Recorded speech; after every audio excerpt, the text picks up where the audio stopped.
Welcome to the Deep Dive. We're your connection to what's really moving the needle in AI. Honestly, it feels like there's a new headline, every hour? It's almost impossible to keep up. It really is. The pace is just relentless. So today, we're cutting right through all that noise. Yeah. We're diving straight into the absolute latest highlights from the AI Daily News Digest, dated June 25th, 2025. Yeah, pulling out the really vital stuff. Exactly. Our mission here is to, extract the key insights, the surprising facts from these really fresh reports, basically give you a shortcut to knowing what matters. We're going to unpack quite a bit some groundbreaking tech, like in robotics and how AI learns, and also the bigger ripples, right? The impact on jobs, the legal side of things, even how we learn. It's definitely the right time to look at this because AI isn't just theory anymore. It's becoming very tangible. Tangible is a good word for it. It's Yeah. reshaping industries, how we interact, often in ways we couldn't have guessed even, like 6 months back. Absolutely. The sheer breadth of what's happening and all the implications hitting at once. It's fascinating. Totally. Okay, so let's kick off with the tech breakthroughs. First up, something genuinely, game-changing, I think, from Google DeepMind, Gemini Robotics On-Device. Ah, yes, this is significant. Because it's a foundation model, but, and this is the kicker, it's small enough to actually run directly on the robot. No cloud needed, necessarily. Exactly. And Demis Hassabis pointed out the, incredible speed and performance you get from that, even when connectivity is bad or non-existent. Right, so think about what that means practically. Well, it's not just faster robots, right? It's about truly autonomous operation, places that were off limits before because you couldn't guarantee a connection. Like disaster zones, maybe, or super remote farms. Precisely. Or even just factory floors where you don't want the latency or dependency of the cloud. The robot can make complex decisions right there, right then, instantly.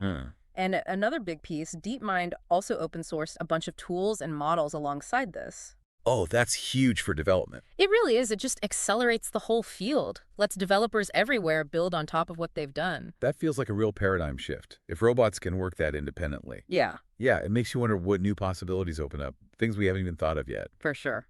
Okay, and sticking with how AI learns and adapts, there's this other really interesting development from Sakana AI. They call it reinforcement learned teachers, or RLTs. Yes, this is quite a novel technique. It basically uses reinforcement learning RL to fundamentally change how large language models, LLMs, are taught to, reason. Taught to reason. How does that work exactly? So think of it like this. They're creating AI teachers. These teachers learn through reinforcement how to better guide other LLMs to improve their reasoning skills. So the student AI doesn't just get better by seeing tons of examples.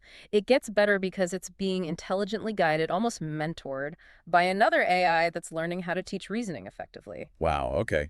Like a self-improving tutor for an AI's thinking process. Kind of, yeah. It's pretty sophisticated stuff.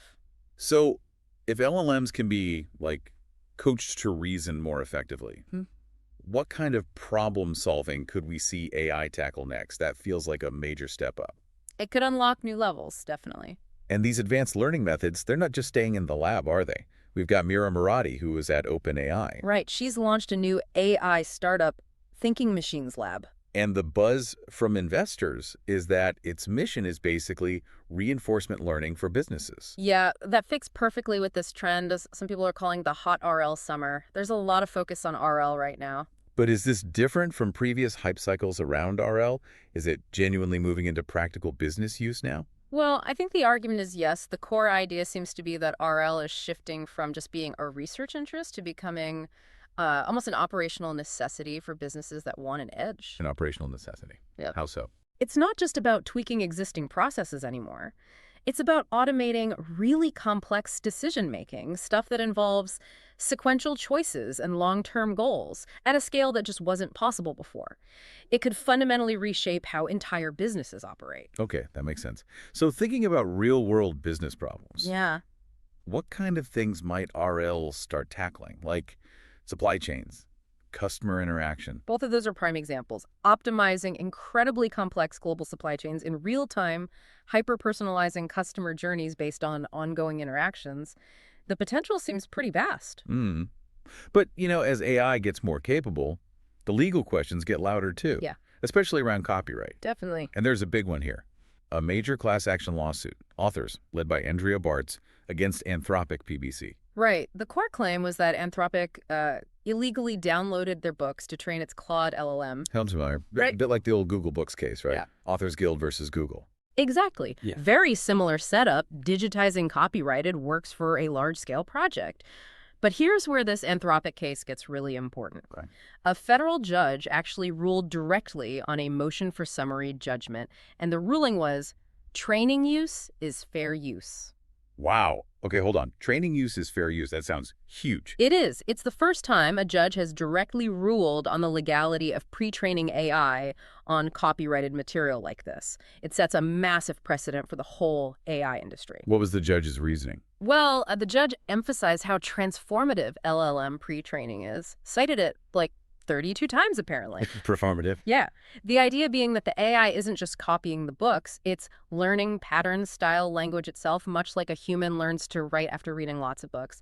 It's learning from them to create something new, not reproducing the originals, even if it memorizes some parts. Okay, that comparison to human learning is interesting, but did the ruling make any distinctions? Oh, absolutely. A crucial one. The judge was very clear. The act of training might be fair use, but that's separate from how the data was acquired. Ah, okay. So the training itself is fine, but where you got the training data from, that still matters legally. Precisely. Anthropic still has this separate problem related to potentially using and, importantly, centrally storing something like 7 million potentially pirated books. So even if training on copyrighted stuff is fair use, if you got that stuff illegally, You could still be in serious trouble. The potential damages just for storing those pirated books, theoretically, could be astronomical, like up to $150,000 per work. per work, that's staggering potential liability. It is. So this story is definitely not over. It seems likely to head towards the Supreme Court, especially since there are already some inconsistencies in how fair use is interpreted across different circuits. Right.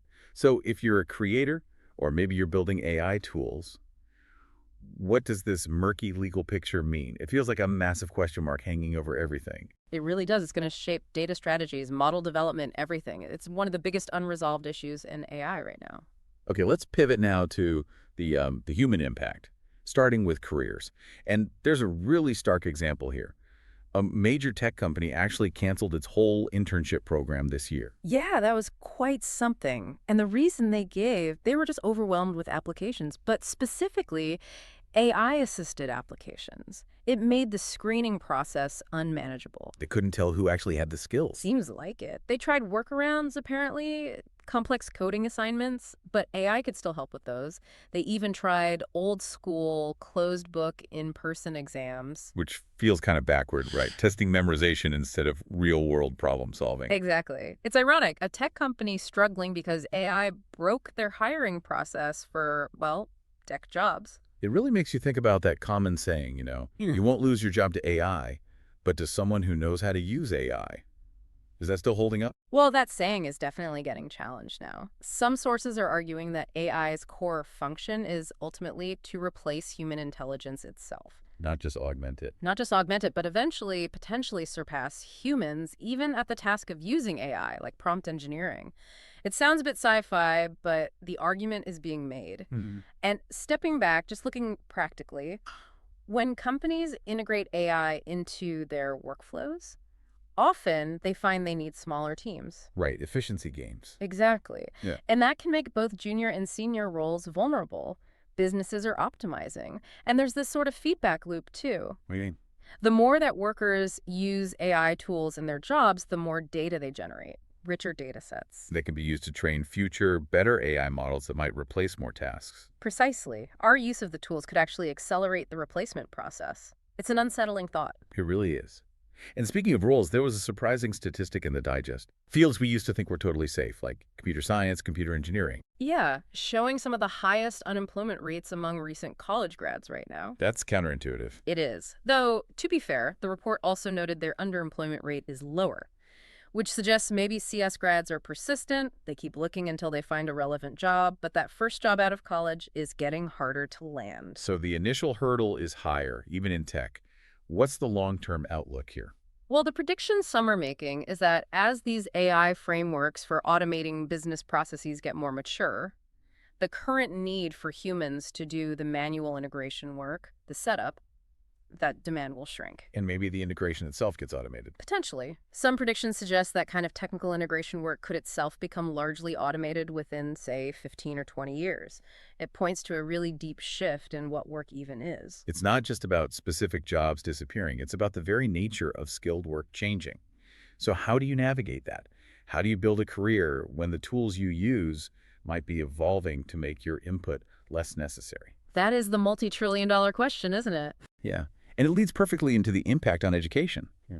Peter Deng, formerly of OpenAI, he has some strong views on this. He does. He argues that AI, especially LLMs like ChatGPT, is fundamentally shifting the cognitive skills we need, moving away from just memorizing facts. Because the facts are easily accessible via AI. Right. So Deng argues that future success will hinge more on learning how to ask better questions, using AI tools not just for answers, but to unlock deeper thinking. So education should focus on teaching students how to query AI effectively, how to prompt well. That's his suggestion, cultivating that ability to frame good questions to guide the AI. Okay, that sounds good on the surface. But are there pushbacks, counter-arguments? Oh, definitely. Many educators and critics argue that you can't really teach effective questioning or research skills if students don't have a solid foundation of, actual knowledge first. You need something to frame the questions around. Exactly. They point to existing issues, seeing students who struggle with basic problem framing or even fundamental computer literacy. The argument is that you need that core knowledge base before you can ask truly insightful questions of an AI. That makes sense, too.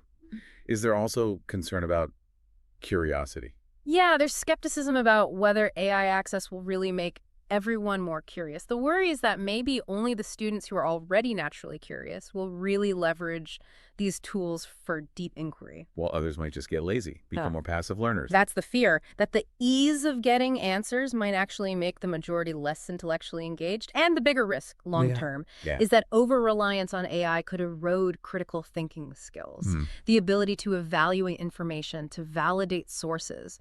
We might end up outsourcing our judgment, our cognitive authority, to these black box machine systems. That's a really serious concern. Yeah. So if answers are everywhere, instantly, what does it even mean to be well-informed anymore? And what are those essential human skills, critical thinking, curiosity, validation, that we absolutely have to cultivate ourselves? It forces a fundamental rethink, doesn't it? It's not just about adapting to new tools. It's about defining what human intelligence needs to be in an age of powerful AI. We have to ask not just what can AI do, but what must humans continue to do? And perhaps do even better. Well, we've covered a lot, from robots running AI locally to that landmark fair use ruling, and this really profound rethinking of careers in education. It's clear AI is reshaping things incredibly fast. It really is a whirlwind. So here's a final thought to leave you with. If AI, learning from vast data troves, is now getting a legal green light for training purposes, yet we see its undeniable impact on jobs and these deep questions about core human skills like critical thinking, how do you get ready? How do you prepare for a future where that line between human and machine intelligence just keeps getting blurrier? And what new responsibilities, maybe ethical ones, do we all need to embrace as we navigate this? Heavy questions, but essential ones? Indeed. We'll be back soon with another deep dive.